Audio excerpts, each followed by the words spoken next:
Hey girl, hey! I just wanted to come on here and talk to you today about friends, the importance of friendships, the right friendships, right? Because you want to surround yourself with people that are for you, not against you. You want people in your circle that love you. And many of us are entertaining people that don't belong in our circle. And as you get older, your circle really should get smaller, to be honest. So I have exactly 4 BFFs. I can count on one hand how many people I can actually trust, people I can call, people I can talk to about anything, people that I know won't judge me. They'll keep it 100. They're going to tell me the truth about myself. They're going to tell me the truth about any situation that may be going on. And they're going to pray for me. So that's 4, okay? Many of you have like 10, 12, 20, whatever. You think that having this big entourage of people is better? No, girl. No, no, no. Less is more. Trust me on this one. The reason why this subject even comes up is because I have 2 young girls. They're in grade school. The drama has already begun. They come home and tell me about this girl, that girl, this person, that person. They're all talking about them or whatever. And honestly, you're never really going to get away from that in life. But if you keep your circle small, because that's the way it should be, you're going to avoid so much of this pain and suffering.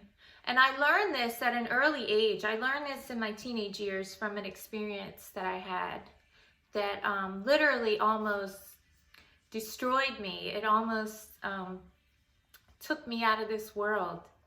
And I believe that I'm here today, 20 plus years later, so I can share that with you. So hopefully you won't go through the same thing, or you could learn from my experience. Okay? So I'm just going to tell you, when I was around 15 years old, I had this group of girlfriends, and they were like my world, right? Because as a teenager, you just love your friends. That's all you do. You talk on the phone, you call each other. Back then, we didn't have text and internet and all that, so we just did the phone. And let's see, TV. We had like MTV was coming out. She old. So back then, I just had these friends, and I thought the world of them, and they were everything to me. Okay. And one day I remember I walked into school and I walked up to my locker, and I remember each one of them all kind of turned around. They like put their back to me, and not one person would talk to me. Not one person would turn around and say anything to me. And I was like, what is happening? But that was the day that changed everything in my life. My life was on a whole nother course after that. Because prior to that, I had all the self-confidence in the world. I was just a happy young girl. I'd already been through some stuff, but it never really affected my personality. I had self-confidence of steel. I was just like excited about my life. I was so happy. I felt like one day I was going to do something great. And then this happened. So I remember it went on, and eventually it turned into a bully situation where these very same girls who I loved and adored and admired so much turned on me, and then I became the target of their hatred. So every day I would be talked about. They would try to get me in the hallway. They would call me every name in the book. I had a really small school, so whatever rumors they started spread like wildfire. So imagine that, being 15 years old and just being just being an outcast at such a young age. So that really, really hurt me so bad, to the point where I didn't want to go to school anymore. And I kind of felt alone. Like, I felt so alone, as a matter of fact, that there was no one I could tell. I felt like if I told my parents, I might just make it worse, because who runs and tells their parents, right? So I didn't know of any adult that I could really go to or trust. So I just want to tell you, if this is happening to you, please find an adult that you can trust, that you can talk to. Back then, I just felt, see, what happened was I started to get real isolated. I started to be alone all the time. And when you're alone like that, that's when the enemy can come in and just completely brainwash you and just make you feel like you're nothing, you're just worthless. So what was happening was, through the music I was listening to, everything was like self-loathing. It was just really terrible. The thoughts would come to me like, you're just a loser, you're a nobody, look, they don't even like you. So all of these things were constantly playing in my head, and it didn't matter what anyone said to me. So it didn't matter if anyone gave me a compliment or if anyone said anything nice to me at that point. I couldn't accept it or believe it. So just when I thought things couldn't get any worse, they did. They got increasingly worse. As this went on and I quit going to school, I got in trouble with truancy court. So my parents were upset with me. I don't know, I think my dad thought I was on drugs, but I wasn't. I was just really depressed. So I slipped into this deep depression to the point where I didn't want to get out of bed. I didn't want to live life. A lot of times when you're rejected by people, you end up getting in with some really wrong people. So what happened was, I did befriend a couple of different girls at school, but neither one of them were good influences, so to speak. This is why it's so important.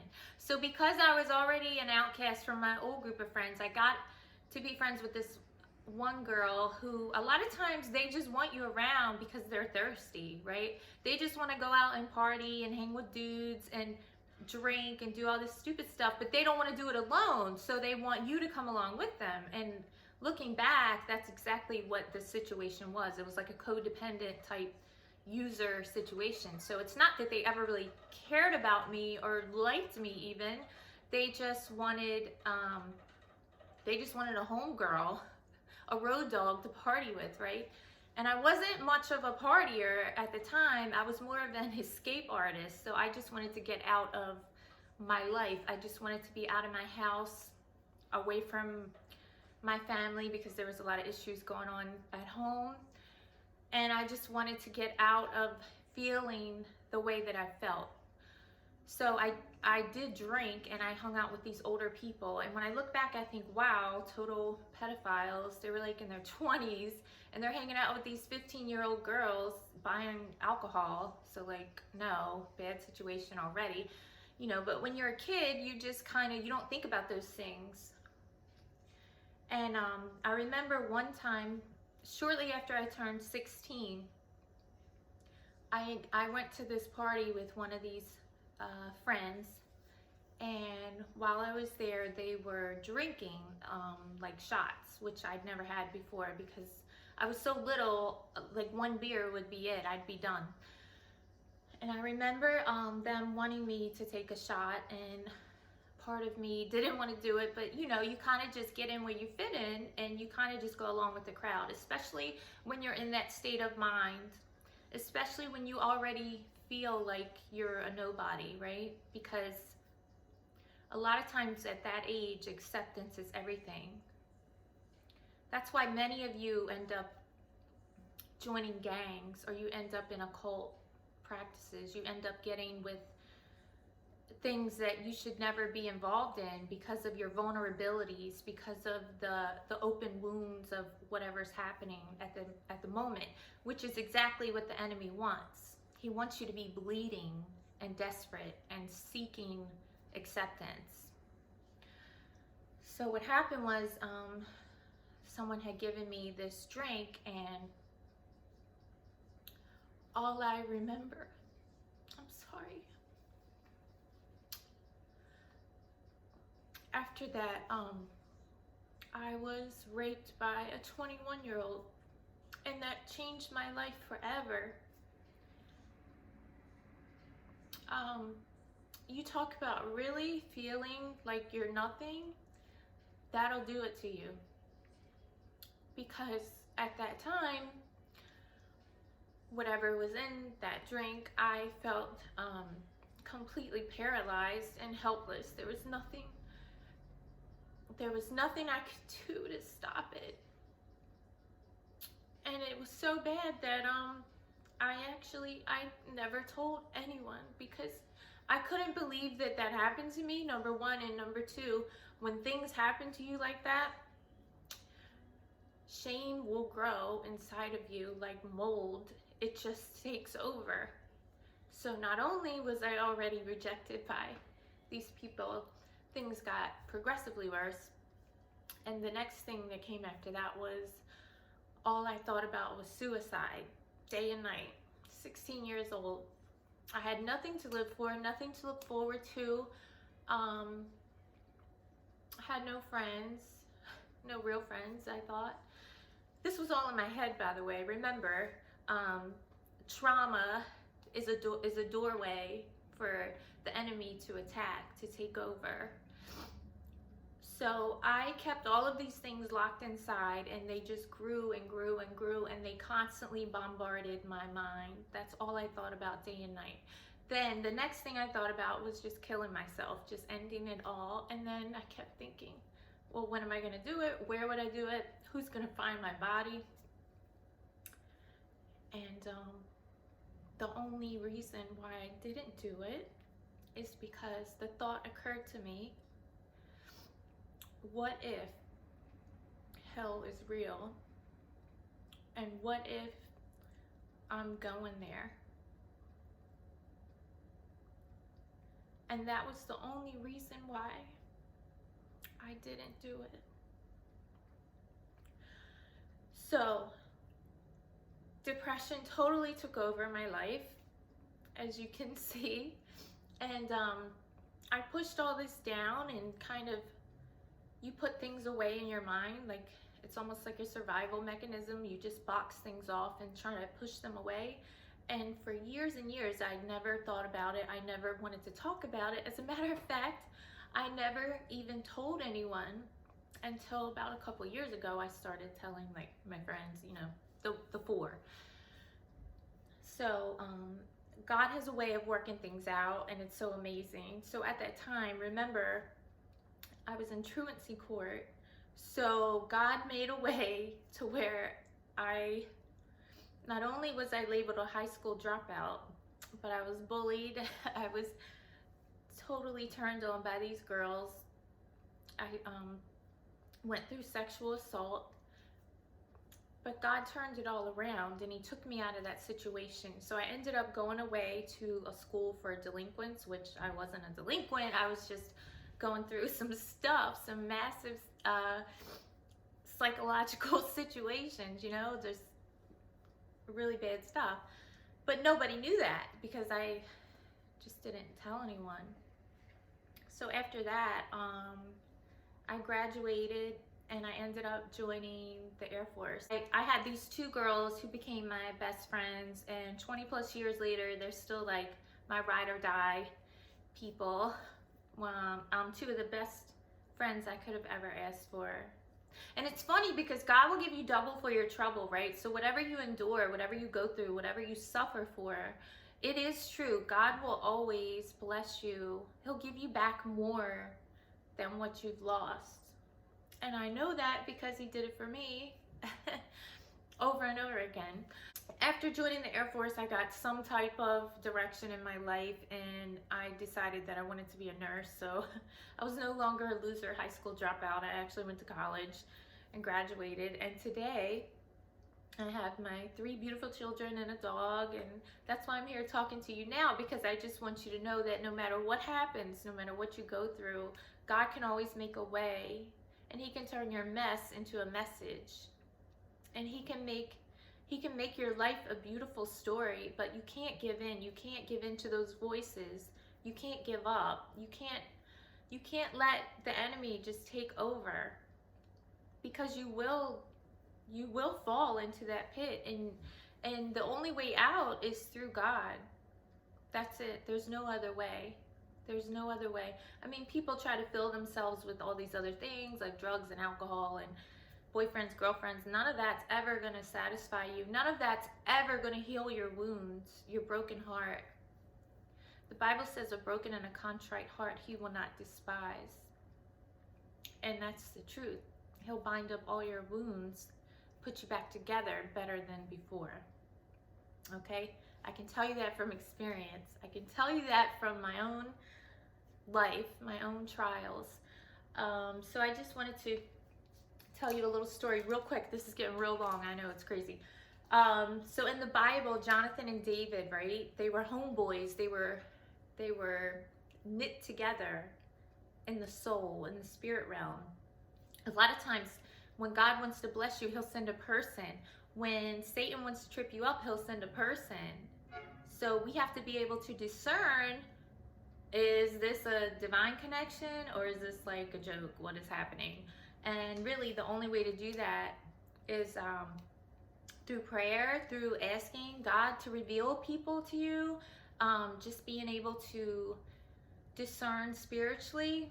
So the more you pray, the more you talk to God, the more he'll be able to open your spiritual eyes and you'll be able to see clearly. Because of that experience that I had as a teenager, my rose-colored glasses were forever shattered, just gone, just never again. I never trusted a female like that for a long time. But like I said, God sent me these two girls who became divine connections in my life. And they've been like my rocks. They've been like the rocks and just the ones that I could always count on. They're always going to tell me the truth. They're always going to be for me. They're not jealous. They're not envious. They're always just for me, like Jonathan and David, right? Oh, so back to that. I'm getting all off track. I'm sorry. So in the story, Saul was king. He hated David. David and Jonathan were homeboys, right? Ride or die. Jonathan actually went against his father to save David. Jonathan was coming back and telling David, yo, you better run because my dad's on the rampage and he's looking for you, right? So faithful are the words of a friend, but the kisses of an enemy are deceitful. Proverbs 27:6. If they call you with the drama from their mama, hang up. You better find some new friends, because there's always going to be people in your life that are going to want to take from you instead of build you up. They're always going to want to kind of like suck the life out of you, whether they realize it or not. They're just spiritual vampires. So you have to be very careful. You have to guard your heart, and you really have to watch people. And what I tell my daughters, what I've learned, is that people show you who they are, right? Don't listen to what they say, because people can talk all day and lie right to your face. But if they show you who they are, you're always watching the action, okay? The actions and the words have to match up. So Maya Angelou said that. You probably knew that already. All right, so back to Jonathan and David. I'm gonna cut this short. I know I just keep talking. 1 Samuel 18:1. As soon as he had finished speaking to Saul, the soul of Jonathan was knit to the soul of David, and Jonathan loved him as his own soul. And that's what you need in life. You need friends that are going to love you like they love themselves.